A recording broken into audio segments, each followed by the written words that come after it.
yoga for 50 years and I've taught yoga for 45 years. I began when I was about 17 years old.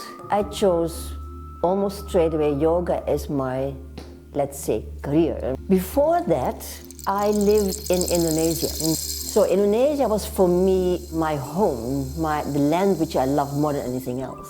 I had a school there where I went for the riding.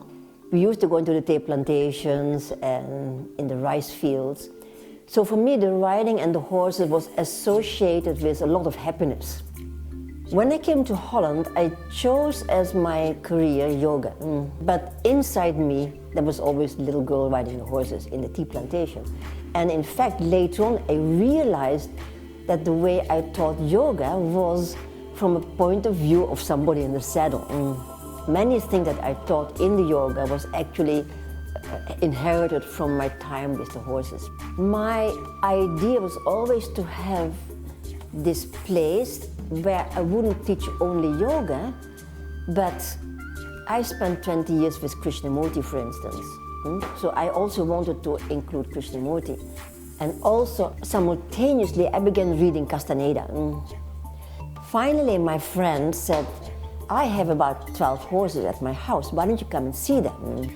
So I said, okay, I'll come. This friend who had the horses, she said, okay, we're going to saddle you up and you're going to go and have a ride.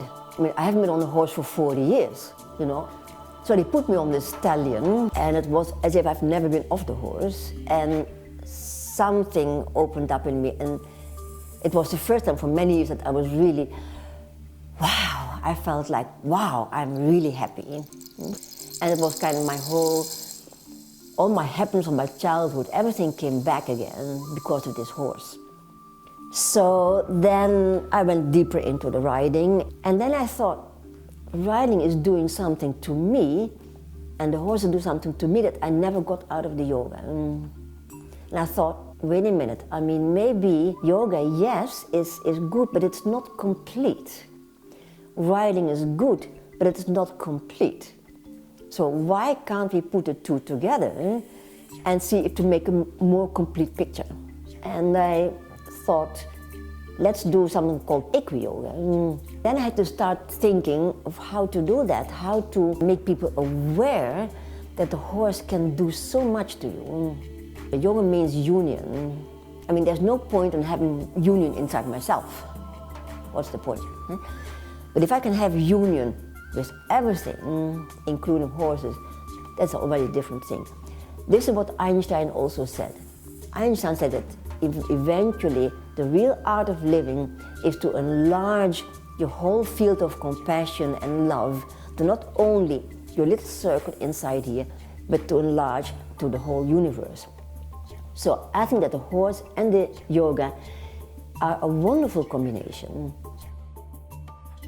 Because of the quality we want to create, we call it the Academy of Personal Development. Personal development means that a development is in a 360-degree arch, not just in one direction. So development means that I develop, but I develop in order to include everything else what Einstein said, to include the whole universe. People, animals, trees, everything. People who come here will broaden their platform of living to include a lot more things than what they do in daily life. And this is the main idea for the Academy, that we can do that for people, with the help of the horses, with the help of the land, with the help of each other, that we learn to light up different areas inside ourselves which maybe have never been lit up before.